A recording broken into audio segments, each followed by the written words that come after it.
네, 4월 24일 부활 주간 목요일 오늘은 부활과 대반전이라는 제목으로 고린도후서 12장 9절에서 10절 말씀을 같이 나누겠습니다. 고린도후서 12장 9절에 보면 바울이 그렇게 고백하죠. 나에게 이르시기를 내 은혜가 내게 족하도다. 이는 내 능력이 약한 데서 온전하여 짐이라 하신지라. 그러므로 도리어 크게 기뻐함으로 나의 여러 약한 것들에 대하여 자랑하리니 이는 그리스도의 능력이 내게 머물게 하려 함이라. 그러므로 내가 그리스도를 위하여 약한 것들과 능욕과 궁핍과 박해와 곤고를 기뻐하노니 이는 내가 약한 그때의 강함이라. 그리스도의 부활은 이 새로운 시대의 어떤 예고편 같은 것이죠. 그러니까 하나님이 예수님이 그렇게 얘기합니다. "너희는 그러므로 그들을 본받지 말라." 이렇게 "세상을 본받지 말고 다른 삶의 방식으로 살아가라." 이렇게 얘기하죠. 그 다른 삶의 방식은 어두운 세상의 빛으로 살아가는 겁니다. 세상의 빛이고 산 위에 있는 동네, 그러니까 언덕 위에 있는 도시죠. 이게 그리스도의 교회 공동체를 얘기합니다. 그러니까 교회 공동체는 다른 대안의 사회, 세상에서 살아가는 삶의 방식과 다른 삶의 방식, 말씀의 통치가 이루어지는 곳이다. 그렇게 이야기하죠. 그래서 어두운 세상을 비추는 다른 삶의 방식으로 비추는 곳이 교회 공동체다. 이렇게 얘기합니다. 그것이 그리스도의 부활로 시작된 공동체죠. 그 예수님이 오시면서 새로운 세상, 하나님의 나라가 지금 여기서 시작이 되었습니다. 그것을 보여주는 곳이 교회고, 그 교회가 어떻게 그것을 보여주는 것이냐? 말씀에 순종하는 통치, 말씀의 통치가 있는 공동체를 통해서 보여주는 것인데, 그 말씀이 통치하는 교회 공동체는 좀 다른 대안적인 사회죠. 존 스토트가 이렇게 얘기합니다. 예수님의 오심으로 새 시대가 동텄고 하나님의 통치가 역사 속에 침투해 들어왔다. 하나님의 나라가 역사 속에 들어온 거예요. 이 세상의 한가운데 하나님 나라가 작게 시작이 된 겁니다. 성경을 통틀어 산상수훈에 기독교 반문화가 가장 온전하게 서술되어 있다. 그러니까 카운트 컬처, 반문화, 세상과 다른 통치의 방식으로 살아가는 하나님의 나라가 여기 임한 거죠. 기독교의 가치체계, 윤리기준, 종교적 헌신, 돈, 섹스, 권력에 대한 태도가 그 안에 담겨 있죠. 이 기독교 반문화는 하나님 나라의 삶이다. 하나님의 통치 아래 살아가는 지극히 인간적인 삶이다. 하나님의 통치 아래 말씀에 순종하는 공동체가 될 때 세상에 봤을 때는 이게 혁명적인 공동체가 되는 거죠. 세상은 그렇게 변화됩니다. 하나님 말씀의 통치가 이루어지는 사람과 공동체를 통해서 세상이 변화되는 거죠. 그럼 이 부활이 우리에게 어떤 눈을 바꿔주느냐 하면 좋은 것들과 힘든 것들에 대한 개념을 다르게 이해시켜 줍니다. 누가복음에 보면 그러나 화 있을진저 너희의 부요한 자여 너희는 너희의 위로를 이미 받았도다 이런 표현이 있죠. 그러니까 세상의 현실과는 성공을 추구하죠. 성공 없는 삶이라는 것은 견딜 수 없고 무의미합니다. 그러니까 세상 사람들의 마음과 정체성은 전적으로 성공에 달려 있기 때문에 그것을 자랑하고 거기서 최고의 의미를 얻게 되죠. 그래서 그 좋은 것이 사라지고 힘든 것이 대신 들어서면 삶이 사실상 끝난 것과 마찬가지죠. 인생에 힘들고 어려움을 견딜 수 있는 능력이 없어지는 거죠. 그리고 또한 좋은 것이 우상이 될 때는 그것이 덫이 되고 또 결국은 실망하게 되는 거죠. 그러니까 이 세상이 말하는 성공, 세상이 말하는 좋은 것은 우리와는 좀 다른 삶이죠. 우리는 좋지 않은 삶도 그냥 성공하지 않는 삶도 의미가 있습니다. 그것이 우리의 인생의 의미가 우리의 행위와 결과에 달려 있는 것이 아니라 오늘 지금 우리가 그 영광의 부활의 영광을 누리는 오늘의 삶에 달려 있기 때문에 성공하지 않아도 행복한 삶을 살아갈 수 있는 능력이 우리에게 있는 거죠. 힘든 것도 마찬가지입니다. 그 힘든 것들과 최고의 것들도 마찬가지죠. 좋은 것들도 하나님 없이 받으면 저주가 될 때가 있죠. 반대로 힘든 것들을 받아도 하나님을 믿으면 겉으로 보기에는 저주였던 것이 오히려 복으로 변하기도 합니다.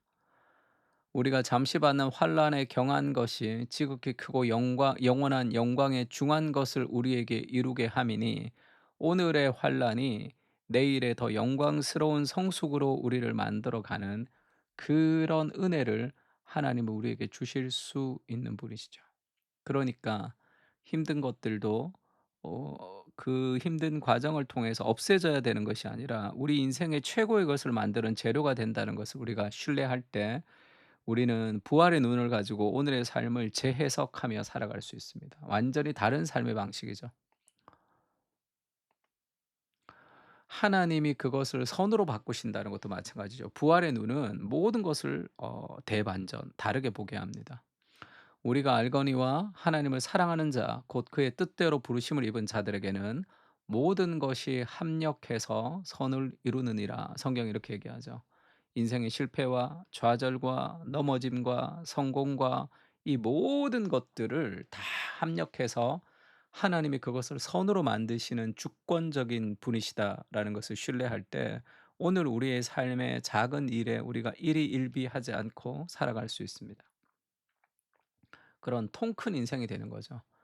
요셉도 그렇게 얘기하죠. 요셉이 형제들이 요셉을 죽이려고 하고 또 보디발의 집에 팔렸다가 정직하게 살았는데 감옥에 가고 그러다가 결국 애굽의 총리가 되어서 이스라엘 민족을 구원하는 그 역사의 어떤 중요한 발판을 만드는 사람이 되죠.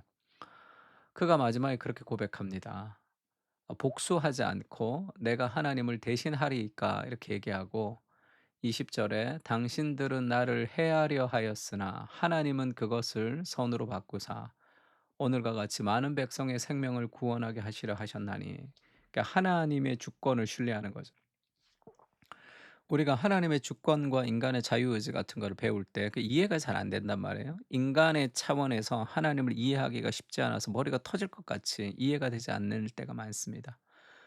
근데 그것이 오히려 우리에게 위로가 되는 것은 인생의 많은 고난과 어려움 그리고 악한 사람들의 악으로 우리가 당하는 그런 억울함 이 모든 것이 어떤 방식을 통해서 선을 이루어 가는지 우리는 알 수가 없어요. 그 하나님의 계획과 하나님의 역사를 우리가 이해할 수 없습니다. 그러나 우리가 모르지만 우리 삶에 큰 위로가 되는 이유는 뭡니까? 결국은 하나님이 그걸 선으로 바꾸신다는 것을 신뢰하는 거죠. 하나님에 대한 인격을 신뢰하면 내가 이해되지 않아도 우리가 믿음으로 살아갈 수 있습니다. 그러니까 내가 하나님을 다 이해하지 못한다는 것이 주는 위로가 있는 거죠. 내가 다 이해한다면 내 계획과 내 인생과 내 뜻대로 인생이 돼야 되잖아요. 그 정도가 아니잖아요. 세상은 나보다 더 크고 하나님은 세상보다 더 크신 분이십니다. 그들이 나를 해하려 했지만 하나님이 결국은 그것을 선으로 바꿀 것이다. 그러니까 실패도 실패가 아니고 성공도 성공가 아닌 거죠. 어쨌든 하나님이 우리의 인생을 가장 선하게 인도하신다는 그 믿음의 눈이 부활의 눈이죠. 그 시작을 알리는 것이 그리스도의 부활입니다. 그래서 우리는 결코 무너지지 않는 그런 세상을 바라보는 눈을 우리에게 허락해 주는 거죠. 낙관론자들은 환란을 일시적인 비정상으로 보는 거죠. 그래서 고난을 이길 수 없습니다. 비관론자들은 세상을 암담한 곳으로 바라봅니다. 그래서 우울하죠. 복음의 관점이 없으면 삶의 골짜기에서 고난을 대하는 태도가 이 낙관론자였다가 비관론자였다가 이 둘 사이를 왔다 갔다 합니다. 이것 아니면 저것이다. 삶이란 삶은 좋은 것이다. 하나님은 선하시다. 이런 것이 뭔가 좋을 때는 그렇게 고백하는 거죠. 근데 또 좋지 않으면 삶이란 나쁜 것이고 하나님도 악하거나 아예 존재하지 않는다. 그렇게 얘기하는 거죠. 나치 포로 수용소에서 제일 빨리 죽는 사람들이 낙관론자들이죠. 우리는 나갈 거야. 나갈 수 있다. 나갈 수 있다. 나갈 수 있다라는 그런 희망을 품는 사람들이 더 절망하죠. 못 나가고 못 나가고 못 나가면서 희망이 꺾이니까. 우리는 못 나갈 것이야라는 그렇게 비관론자들이 그러면 건강하게 살아가느냐? 그렇지가 않죠. 비관하니까. 오늘 하루하루를 믿음을 다해서 최선을 다하는 사람들이 결국은 살아났다. 그렇게 얘기합니다. 그래서 어 물이 나오면 다 마시지 않고 그것으로 아무 의미 없지만 면도를 하는 사람들이 있었다는 거예요. 그것은 우리가 짐승처럼 살지 않고 인간이라는 그런 삶의 정체성을 확인하는 시간이죠. 깨끗하게 내가 면도를 하고 하루하루를 성실하게 살아가는 삶이 결국 믿음으로, 결국 그것이 참된 소망이 되어서 가장 오래 그 포로에서 돌아올 수 있었다. 그런 얘기를 제가 읽은 적이 있습니다. 낙관론, 비관론이 아닌 복음으로 우리를 해석하는 거죠. 복음은 "삶은 고통의 연속이다."라고 말하지만 또한 "하나님은 선하시다." 이렇게 고백하죠. 이건 책상에서 이루어지는 게 아닙니다. 삶으로 경험하는 거죠. 이것은 주로 고난 속에서 터득하는 진리입니다. 이 고난 속에서 이 터득하는 이 진리가 우리를 어떻게 인도하느냐면 결국 그 선하심이 장차 악을 영원히 종식시킬 것이라는 예고편으로 등장하는 거죠. 세상에 악이 여전히 있지만 선이 결국 악을 이기게 될 것이라는 것을 우리가 어떻게 알게 되냐면 우리의 삶에서 일어나는 작은 승리들을 통해서 그것을 깨닫게 된다는 거죠. 부활은 우리에게 그 눈을 가져다 줍니다. 부활은 세상을 보는 우리의 관점을 변화시켜 줍니다. 성공과 실패의 관점이 아니라 하나님이 함께 하심의 관점으로 세상을 바라보게 하시고 믿음으로 살아갈 수 있도록 인도해 주시옵소서.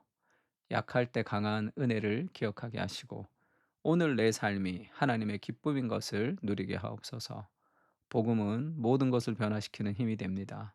역전의 은혜를 볼 수 있는 눈을 허락해 주시고 믿음으로 세상을 해석할 수 있도록 은혜를 부어 주십시오. 아멘.